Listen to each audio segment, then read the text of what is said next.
My name is Alizé Morris, a secured party creditor under the UCC-1 filed in Florida. American National being held in custody in Gulf County. I'm the agent of the said principal. Who wrote that for you? I did. Why do you need to read it if you know what you're talking about? Just memory.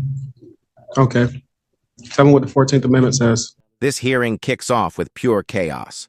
The defendant, Al Morris, walks in with that classic sovereign citizen swagger, introducing himself not as a person, not even as a defendant, but as a so-called secure party creditor under the UCC. Yeah, here we go. He claims he's not a 14th Amendment citizen. He's an American national being held in custody. Translation? He printed a script off the internet and thinks it's going to magically erase his charges. But the judge in this courtroom... Mr. Morris, I know Mr. Hill was representing you in the 23174 case. You're here for an arraignment on the 24 CF49 case. Has your financial circumstances changed? No, sir. All right, I'm going to appoint the law officer here, Mark Sims, to represent you in the 24 case. I can state this to the court. You raise your right hand and...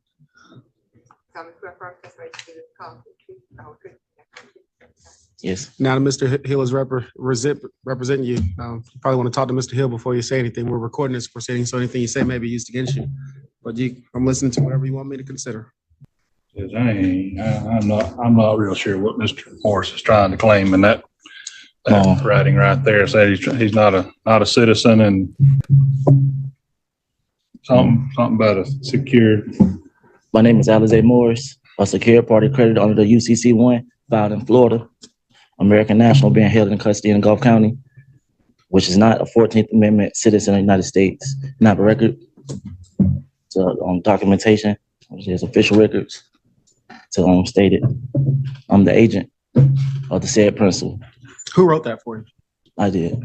Why do you need to read it if you know what you're talking about? Just memory. Okay. Tell me what the 14th Amendment says.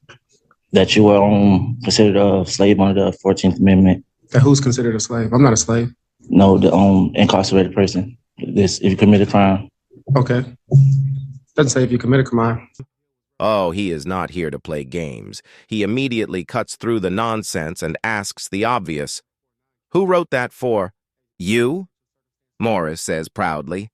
I did. The judge fires back. If you wrote it, why do you need to read it? You can feel the temperature in the room drop. This man is getting dismantled, line by line, and then comes the real punch. The judge asks him point blank, "Tell me what the 14th Amendment says." Morris fumbles. He mutters something about slavery, incarceration, and rights, but it's painfully clear he has no idea what he's talking about. The judge, calm but sharp, points out that Morris is flat out wrong. The 14th Amendment guarantees citizenship and equal protection under the law, not some imaginary get-out-of-jail-free pass these sovereign citizens keep clinging to. At this point, the hearing is less about law and more about exposure. The judge is tearing apart every claim Morris throws out, showing the entire courtroom just how hollow this script really is. And you know what? It's kind of satisfying. Watching someone who thought they'd outsmart the system get cornered by a judge who actually knows the law. Well, that's courtroom gold. And just when... Yeah. That's not what it reads. I got the 14th Amendment really wasn't in the book. What book? The book that we had in the back. What book do you have in the back? It's a law book. What law book is it? Florida statute book. Yes. So the 14th Amendment isn't in the Florida statutes? That's because it's an amendment to the U.S. Constitution. Mm-hmm. So you don't know what the 14th Amendment reads? The 14th Amendment reads not off the top. Not off. Okay. That's why I've written. What else do you want me to consider? That I'm a secure party creditor under the UCC-1. Tell me what the UCC-1 reads.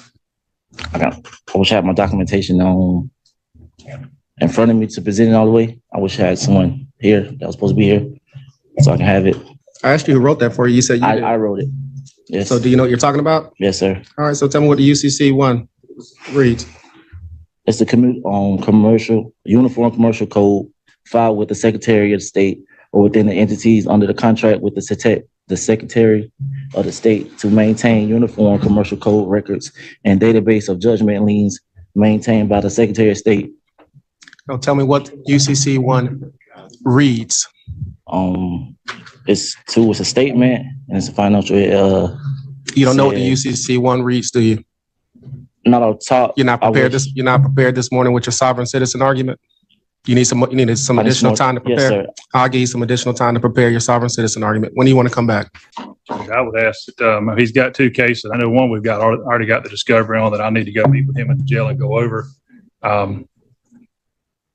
Being at the jail, I mean, I can find time between now and May 9th to go to the jail and take care of that. All right, Mr. Morrison, you come back. Usually when sovereign citizens come in the courtroom, at least they can recite from memory a lot of the stuff they travel under.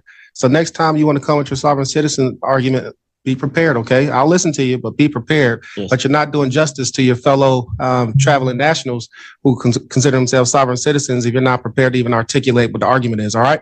Yes, sir. All right, we'll see you May 9th at 1:30. Today. Be prepared next time, all right? Yes, sir. It should have a constitution in the back so you can read the 14th Amendment and be able to tell me what it reads. And What it says right here. What is state? we're going to May 9th at 1:30. Machine into a contract. That's not a contract. That's giving you notice that you're going to come back. It's a nigga show. You're fine. I'm not going to query you about what a contract is, but we'll talk about whatever you want me to consider next time. Take care. When you think Morris might start making sense, he doubles down on his UCC argument. Except once again, he can't even explain it. He starts rambling about financial codes, contracts, databases, and statutes. But when the judge presses him to explain exactly what UCC 1 says, Morris crumbles. He admits he doesn't have his documentation with him, and suddenly the secure party creditor routine doesn't sound so secure anymore. The judge doesn't even raise his voice. He just calmly tells Morris, "You're not prepared." Next, time you want to bring this sovereign citizen argument, at least come prepared to articulate it. And there it is, a cold reality check served with a side of sarcasm. But here's the kicker. The judge isn't just calling him out. He's also calling out the entire movement, pointing out that even other sovereign citizens would be embarrassed at how unprepared Morris is. It's brutal, it's honest, and it leaves Morris standing there with absolutely nothing left to say. The longer this hearing drags on, the worse it gets for Morris. The judge gives him every opportunity to explain his claims, but each time, Morris trips over his own script. At one point, he insists the 14th Amendment isn't even in the law books. The judge pauses, looks straight at him, and asks, "What book are you talking about?" Morris proudly replies, "The Florida statutes."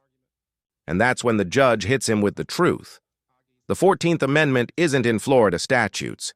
It's in the U.S. Constitution. It's almost painful to watch. Morris clearly thought he had found some secret loophole hidden in legal texts, but the judge is showing, piece by piece, that Morris doesn't even know where to look. It's like a kid trying to bluff his way through homework he never did. And then the real embarrassment, the judge keeps pressing him on UCC 1, the cornerstone of his secure party creditor identity. Morris stumbles, mumbles something about financial statements, contracts, secretaries of state, but never actually explains what UCC 1 is. Finally, the judge cuts him off. "You don't know what UCC 1 reads, do you?" Morris is left standing there, exposed. At this point, the judge does something I think more judges should do. He gives Morris homework. He literally tells him, "Next time, come back prepared. If you're going to argue like a sovereign citizen, at least be able to articulate your own argument." He even adds a sarcastic twist, saying Morris is doing a disservice to other sovereign citizens by being so unprepared. Brutal. But here's the thing. This judge isn't just dunking on Morris for fun. He's making a bigger point. These arguments waste court time, taxpayer money, and clog up the system for people with real cases. And instead of yelling, he just calmly forces Morris to face the fact that his script is empty. The hearing ends with the judge scheduling another date. Morris has to come back, but this time he's warned, show up with something real, or don't waste anyone's time. The judge even reminds him, almost mockingly, that if he wants to talk about the Constitution, the court has copies he can read. That's how bad it got. And as Morris is let out, you can almost feel it. He came in ready to school the system, but he left looking like a student who failed the very first quiz. And that's where this courtroom saga ends, with Al Morris walking out, tail tucked, after being completely dismantled by a judge who didn't even break a sweat. No shouting, no theatrics, just pure, calm logic that exposed every hole in Morris's so-called Secure Party Creditor Act. What gets me every time with these sovereign citizen cases is this. Who do they think is paying for all this nonsense?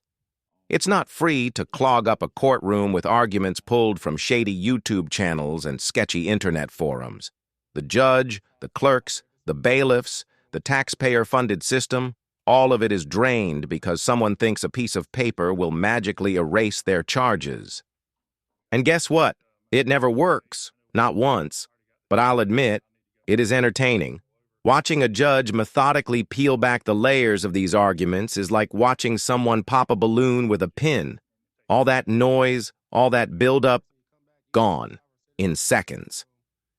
And this judge, he didn't just shut Morris down. He made him a cautionary tale for anyone else thinking about trying the "I don't recognize your authority" routine. So here's the big takeaway. The law is not a game. You can't outsmart centuries of legal precedent with a script you printed off the internet. And when you walk into a courtroom unprepared with nothing but buzzwords and bad advice, you don't just lose, you get embarrassed. This judge showed exactly how it should be done. Firm, calm, but absolutely unforgiving when it comes to wasting the court's time. And honestly, we need more judges like him. Because while Morris may have thought he was proving a point, all he proved is that the sovereign citizen playbook doesn't hold up, not under real legal scrutiny. What do you think, though? Was this judge a hero for handling it this way? Or do you think he went too easy on Morris? Drop your thoughts in the comments. I always love reading what you all have to say. And if you want more raw, emotional breakdowns of courtroom disasters just like this, make sure you're subscribed. Trust me, there are plenty more coming.